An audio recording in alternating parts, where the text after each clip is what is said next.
ಆಮೇಲೆ ಬಂದವರು 3 ಜನ ಬಂದ್ರಲ್ಲ, ಜಗದೀಶ್ ಶೆಟ್ಟರ್, ಬೊಮ್ಮಾಯಿ, ಯಡಿಯೂರಪ್ಪನವರು. ಈ ಬಾರಿ ಯಡಿಯೂರಪ್ಪನವರು, ಬೊಮ್ಮಾಯಿ ಅವರು, ಇವ್ರು ರಾಜ್ಯಾಧ್ಯಕ್ಷ ಬೇಡ ಅಂತ ಹಾದಿ ಬೀದಿನಲ್ಲಿ ಸಿದ್ದೇಶ್ವರ್ ಅವರು, BP ಹರೀಶ್ ಅವರು, ಪ್ರತಾಪ್ ಸಿಂಹ ಅವರು ಎಲ್ಲ ಮಾತಾಡ್ತಿದ್ರು. ನನ್ನ ಪಕ್ಷ, ನಮ್ಮ ಸರ್ಕಾರದ ಅಭಿವೃದ್ಧಿ ಕಾರ್ಯವನ್ನು ಹೇಳಬಲ್ಲೆ. ಅವರ ಕಾರ್ಯಕ್ರಮಗಳನ್ನ ಅದ್ಭುತವಾಗಿ ಮಾಡ್ತಾ ಇದ್ದಾರೆ. ನಮ್ಮ ಅನೇಕ ಇಲಾಖೆಗಳಿಗೆ ಪ್ರಶಸ್ತಿಗಳ ಗರಿಯನ್ನ ಇದೇ ಕೇಂದ್ರ ಸರ್ಕಾರ ಕೊಡ್ತಾ ಇದೆ. ಉದಾಹರಣೆ, ಒಂದ್ ನಿಮಿಷ ಯಾಕೆ ಡಿಸ್ಟರ್ಬ್ ಮಾಡ್ತೀರಿ? ಪ್ಲೀಸ್ ಡೆಕೋರಮ್ ಇಟ್ಕೊಳ್ಳಿ ಸರ್. ನಾನು ಮಾತಾಡಿಲ್ಲ. I given full permission to you. Madam, ಇವತ್ತು KSRTC ಉದಾಹರಣೆ, ನಮ್ಮ ತಲೆ ಮೇಲೆ 5,800 ಕೋಟಿ ಸಾಲ ಇಟ್ಟಿದ್ರು. ಆದ್ರೆ ಇವತ್ತು ನಾವು ಬಂದು 5,900 ಬಸ್ಗಳನ್ನ ಖರೀದಿ ಮಾಡಿದ್ವಿ. ಮುಂಬರೋ ದಿನ ಖರೀದಿ ಮಾಡುವಂತ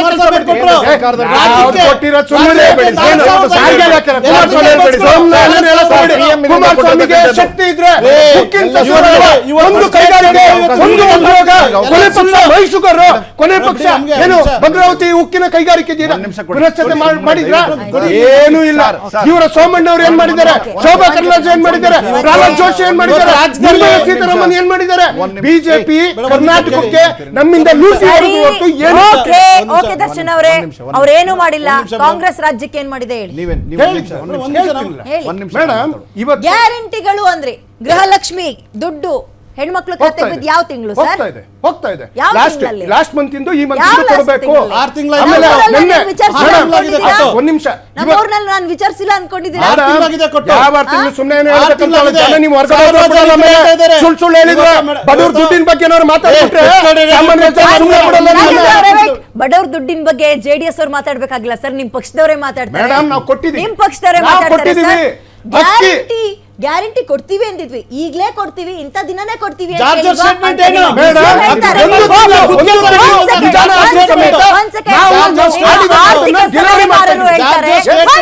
ಸರ್, DCM ಅವ್ರು ಹೇಳ್ತಾರೆ ಗ್ಯಾರಂಟಿ ಈಗಲೇ ಕೊಡ್ತೀವಿ ಅಂತ ಹೇಳಿದ್ವಿ, ಈಗಲೇ ಕೊಡ್ತೀವಿ ಅಂತ ಹೇಳಿದ್ರಾ ಅಂತ ಒಬ್ರು DCM ಹೇಳ್ತಾರೆ.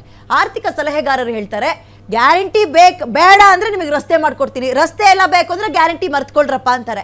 ಮತ್ತೊಬ್ರು ಇನ್ನೊಬ್ರು ಹೇಳ್ತಾರೆ ಎಸ್ ಅದೇ ಆರ್ಥಿಕ ಸಲಹೆಗಾರ ಹೇಳ್ತಾರೆ ಕರ್ನಾಟಕ ಭ್ರಷ್ಟಾಚಾರದಲ್ಲಿ ನಂಬರ್ 1 ಅಂತ. ಯಾವ್ರನ್ನ ನಂಬೋದು ನಿಮ್ಮಲ್ಲಿ? ಆಗಿರ್ಬೇಕು. ಈ ತರ ಅಲ್ಲಲ್ಲ ಅವ್ರ ಹೇಳಿಕೆಗೆ ಆರ್ಥಿಕ ಸಲಹೆಗಾರರಿಗೆ I don't care to speak the truth. ಹಿಂದಿನ ದಿನ ಯಾವ್ದೋ ಒಂದು ಹೇಳ್ತಾರೆ, ಮಾರನೇ ದಿನ ಬಂದು ಉಲ್ಟಾ ಹೇಳ್ತಾರೆ. ಅವರ ನಾಲಿಗೆ ಮೇಲೆ ಹಿಡಿತಾ ಇಲ್ಲ ಅಂದ್ರೆ ಕಾಂಗ್ರೆಸ್ ಪಕ್ಷ ಸರಿಯಾದ ಕ್ರಮವನ್ನ ತಗೊಳ್ತಾರೆ, ಯಾರೇ ಆಗಿರ್ಲಿ. ನಿಮ್ ತರ ಅಲ್ಲ ಸರ್, HIV ಇಂಜೆಕ್ಟ್ ಮಾಡ್ರು ಇನ್ನೂ ಪಕ್ಷಗಳು ಉಳಿಸ್ಕೊಂಡಿದ್ದೀರಾ. ನಿಮಗೆ ಯಾವ ನೈತಿಕತೆ ಇದೆ? ಅಷ್ಟು ದಿನ ಇವ್ರು ಮುಖ್ಯಮಂತ್ರಿ ಆಗಕ್ಕೆ 2,500 ಕೋಟಿ ಉತ್ತರ ಕೊಡ್ಲಿ. ನೀವು ಸಮಾಧಾನ ಕೇಳೋರು, ಇನ್ನೊಬ್ರು ಮಾತಾಡ್ತಾರೆ. ಅದೇ ಸಮಾಧಾನ ಕೇಳಿ. ಇರಿ ನಾಗೇಂದ್ರ, ಒಂದ್ ನಿಮಿಷ ನಾನು ಹೇಳಿ. ಇಲ್ಲ, ಒಂದ್ ನಿಮಿಷ ಕೊಡಿ ನಾಗೇಂದ್ರ ಅವರೇ, ಗೋ ಹೆಡ್. ನೋಡಿ, ಇವತ್ತು ಕಾಮಗಾರಿಗಳ ಬಗ್ಗೆ ಇವರು ಸಮೀಕ್ಷೆಗೆ ಹೇಳ್ತಾ ಇದ್ದಾರೆ. ನಾವು ತಗೊಂಡಿರೋ ಸಮೀಕ್ಷೆ ಪ್ರಕಾರ 2023-24 ಅನುಮೋದನೆ ಆಗಿರೋದು 1,703 ಕೆಲಸಗಳು ಅನುಮೋದನೆ ಆಗಿದೆ. ಅನುಮೋದನೆಗೆ ಆರಂಭ ಆಗಿರೋ ಕೆಲಸಗಳು ಎಷ್ಟು? 503 ಕೆಲಸಗಳು ಆರಂಭ ಆಗಿದ್ದಾವೆ. ಪರಿಪೂರ್ಣ ಆಗಿರೋದು ಕೇವಲ 44 ಕೆಲಸಗಳು ಮಾತ್ರ. ಹಾಗೇ ಬಾಕಿ ಉಳಿದಿರೋವು ಅಭಿವೃದ್ಧಿನೇ ಮಾಡ್ತಿರೋದು 1,156 ಕೆಲಸಗಳು ಬಾಕಿ ಉಳಿದಿದ್ದಾವೆ. ಅಂಕಿ ಅಂಶ ಸಮೇತ ಕೊಡ್ತೀನಿ ನಿಮಗೆ, ತಗೊಂಡ್ಬಂದು ಎಲ್ಲ ದಾಖಲೆಗಳಿದ್ದಾವೆ. ಹಾಗೆ 2020 ಸಲ ಅಧಿಕಾರ ಮತ್ತು ಅವಕಾಶ ಕೊಟ್ರು ಸರ್. ಮುಂದಿನ ಎಲೆಕ್ಷನ್ ಅಲ್ಲಿ ನೀವು ತಪ್ಪಿಕೊಳ್ಳೋ ಕೆಲಸನೇ ಮಾಡ್ಲಿಲ್ವಲ್ಲ, ಈಗ ಬೇರೆಯವ್ರ ತಪ್ಪನ ಬೆಟ್ ಮಾಡಿ ತೋರಿಸ್ತೀರಪ್ಪ. ಈಗ ನೋಡಿ ಮೇಡಮ್, ನಾವು ಹೋಗಿರ್ಲಿಲ್ಲ, ಕಾಂಗ್ರೆಸ್ ಪಕ್ಷದವರೇ ಬಂದಿತ್ತು ಮೈತ್ರಿ ಸರ್ಕಾರ. ಬಿಜೆಪಿ ಕಾಂಗ್ರೆಸ್ ಪಕ್ಷ ಬಂದಿತ್ತು 5 ವರ್ಷ, ಕುಮಾರಸ್ವಾಮಿ CM ಆಗಿರ್ಬೇಕು ಬಂದಿತ್ತು ಕಾಂಗ್ರೆಸ್ ಪಕ್ಷದವರೇ. ಇವತ್ತು ಆಡಳಿತ ಪಕ್ಷದ ವೈಖರಿಗಳು ಹೇಳೋಣ ಸ್ವಲ್ಪ. 2023-24 85,000 ಕೋಟಿ ಸಾಲ ಮಾಡಿದ್ರು ರಾಜ್ಯದ ಮುಖ್ಯಮಂತ್ರಿ. 85,000 ಕೋಟಿ 7 ಕೋಟಿ ಜನಸಂಖ್ಯೆನ ತಲೆ ಇಟ್ಟು ಸಾಲ ಮಾಡಿದ್ದಾರೆ. ಎರಡ್ ಸಾವಿರದ 2025 1,05,000 ಕೋಟಿ ಸಾಲ ಮಾಡಿದ್ರು.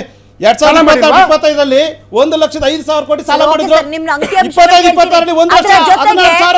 ಜೊತೆಗೆ ಸಾಲ ಮಾಡಿ ಅಂತ ಹೇಳ್ಬಿಡಿ ಸರ್. ನೀವು ಹೇಳಿದನ್ನೆಲ್ಲ ಕೇಳಿಸ್ಕೊಳ್ತೀನಿ.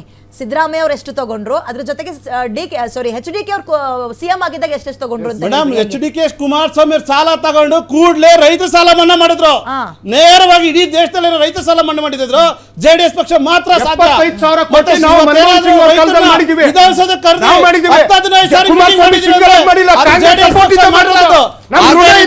ಇವತ್ತು ಕಾಂಗ್ರೆಸ್ ಪಕ್ಷ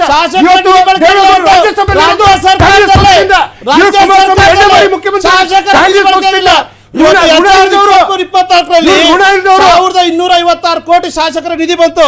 224 ಕ್ಷೇತ್ರಕ್ಕೆ 224 ಕ್ಷೇತ್ರ ಬಳಕೆ ಆಗಿರೋದು 218 ಕೋಟಿ ಮಾತ್ರ. ಉಳಿದ ಬಾಕಿ ಇರೋದು 1038 ಕೋಟಿ ಬಾಕಿ ಇದೆ. 1038 ಕೋಟಿ ಬಾಕಿ ಇದೆ. ಕುಮಾರಸ್ವಾಮಿ ಕೊಡುಗೆ ಅಲ್ರಿ? ಕೇಂದ್ರ ಸಚಿವ ಕುಮಾರಸ್ವಾಮಿ ಕೊಡುಗೆ ಅಲ್ರಿ? ಅಂಶ ಬೇಕಾದ್ರೆ ಇನ್ನೊಂದ್ಸಲ ಟೈಮ್ ಕೊಡ್ತೀನಿ, ನೀವು ಹೇಳಿ ಅಚ್ಚುಕಟ್ಟಾಗಿ ಹೇಳಿ, ಕೇಳಿಸ್ಕೊಳ್ತೀನಿ. ಸಿದ್ದರಾಮಯ್ಯ, ಡಿ.ಕೆ. ಶಿವಕುಮಾರ್ ಅವರು ಎಷ್ಟು ಸಾಲ ಮಾಡಿದ್ರು ರಾಜ್ಯಕ್ಕೆ, HDK ಸಿಎಂ ಆಗಿದ್ದಾಗ ಎಷ್ಟು ಮಾಡಿದ್ರು ಅಂತಾನು ಹೇಳ್ಬಿಡಿ. ಸಾಲ ಮಾಡಿತ್ತು, ರೈತರ ಸಾಲ ಮನ್ನಾ ಮಾಡಿತ್ತು.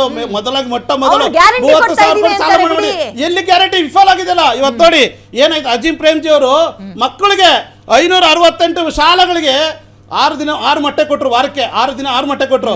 ಇವತ್ತು ಬರೀ 3 ಮೊಟ್ಟೆ ಹೋಗ್ತಾ ಇದೆ. ಇನ್ 3 ಮೊಟ್ಟೆ ಯಾರು ತಿಂತಾ ಇದ್ದಾರೆ? ಅಯ್ಯೋ, ಕಾಂಗ್ರೆಸ್ ಅವ್ರದಾದ್ರು ಆ ಹಣೆ ಬರ. ಬಿಜೆಪಿ ಅವರು ಮೊಟ್ಟೆಯನ್ನೇ ಕದ್ಬಿಟ್ರಲ್ಲ ಸರ್, ಮೊಟ್ಟೆ ಹಗರಣನೇ ಮಾಡ್ಬಿಟ್ರು. ಆ ಮೇಡಮ್ ಅವ್ರು ಏನಾದ್ರು ಅಂತ ಗೊತ್ತಾಗ್ತಿಲ್ಲ. ಬರ್ತಾ ಇಲ್ಲ ಸರ್ಕಾರದಿಂದ ದಾನ ಕೊಟ್ಟಿದ್ರು. ಇವತ್ತು ಮಕ್ಕಳು ಮೊಟ್ಟೆ ಸೇರ್ತಾರಲ್ಲ, ದಾನ ಕೊಟ್ಟಿದ್ರು. ಇವತ್ತು ಹೈಕೋರ್ಟ್ ಏನಿದೆ, ಇವತ್ತು ಹೈಕೋರ್ಟ್ ಬಿಜೆಪಿ ಇವತ್ತು ಹೈಕೋರ್ಟ್ ಏನಿದೆ, ನೆರೆಹೊರ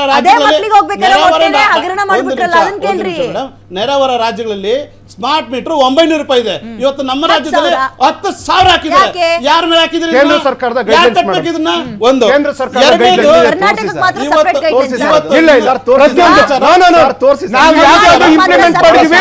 ಸರ್ಕಾರದ ಗೈಡ್ಲೈನ್ಸ್ ಇರೋದ್ರಿಂದ ಸುಳ್ಳು ಹೇಳ್ತೀರಿ. ನಾನು ಸುಳ್ಳು ಹೇಳಿದ್ದೀರಿ.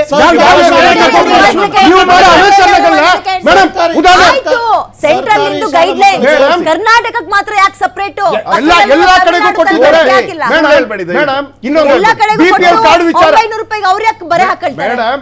ನಾವು ಅವರು ಒಟ್ಟಿಗೆ ಬರೆ ಎಳೆಯ ಕೆಲಸನ ಪ್ರತಿ ತಿಂಗಳು ತಗೊಳ್ತಾ ಇದ್ದಾರೆ. ನಾವು ಒಂದೇ ಸರಿ ಅವ್ರಿಗೆ ಕೊಡ್ತಾ ಇರೋದು. ಪ್ರತಿ ತಿಂಗಳು ಇನ್ಸ್ಟಾಲ್ಮೆಂಟ್ ಅಲ್ಲಿ ತಗೊಂಡು 25,000 ಕೊಡ್ಲಿ, ನೀವು ಒಂದೇ ಸಲ ಜನ ಸತ್ತೋಗ್ಲಿ. ಕೇಂದ್ರ ಸರ್ಕಾರ ಇವತ್ತು ಪಡಿತಾರೆ. ಬಿಪಿಎಲ್ ಏನ್ ಕಾರ್ಡ್ ರದ್ದಾಗ್ತಾ ಇದೆಯಲ್ಲ, ಏನ್ ರಾಜ್ಯ ಸರ್ಕಾರ ಮಾಡ್ತಾ ಇರೋದ? ಕೇಂದ್ರ ಸರ್ಕಾರದ ಗೈಡ್ಲೈನ್ಸ್. ಮೆಟ್ರೋ ರೇಟ್ ಜಾಸ್ತಿ ಆಯ್ತಲ್ಲ, ಯಾರು ಕೂತ್ಕೊಂಡಿದ್ದು? ಇವ್ರು ಕೇಂದ್ರದಲ್ಲಿ ಅಧ್ಯಕ್ಷರು ಇಂಡಿಯನ್ ರೈಲ್ವೆ ಬರೋದಲ್ವಾ? ಬಿಲ್ ಜಾಸ್ತಿ ಮಾಡಿದ್ರಲ್ಲ, ನೀರಿನ ಬಿಲ್ ಜಾಸ್ತಿ ಮಾಡಿದ್ರಲ್ಲ, ಅದು ಸೆಂಟ್ರಲ್ ಅವರು ಬಂದಿದ್ರು. ನಮಗೆ ಕೊಡೋ ತೆರಿಗೆ ಹಣ ಕೊಟ್ರೆ ನಾಳೆ 10 ರೂಪಾಯಿ ಇಳಿಸ್ತೀವಿ. ಇವತ್ತು ಪೆಟ್ರೋಲ್ 55 ರೂಪಾಯಿ ಇದ್ದಿದ್ದು ಡೀಸೆಲ್ 98 ರೂಪಾಯಿ ಮಾಡಿ, 65 ರೂಪಾಯಿ ಪೆಟ್ರೋಲ್ 110 ಮಾಡಿ. ಸಮಜಾಯಿಷಿ ಮಾಡ್ಕೊಳ್ಳೋದು. ಮೇಡಮ್, ನಾವು 7 ಲಕ್ಷ ಕೋಟಿ ತೆರಿಗೆಯನ್ನು ಕಟ್ತಾ ಇದೀವಿ. ನಮ್ಮ ಹಣ ನಮಗೆ ಬಂದಿಲ್ಲ. ಇನ್ನು 2,20,000 ಕೋಟಿ ಹಣ ಬರಬೇಕು. 14-15 ಹಣಕಾಸು ಆಯೋಗದ ಹಣ ಬರಬೇಕು.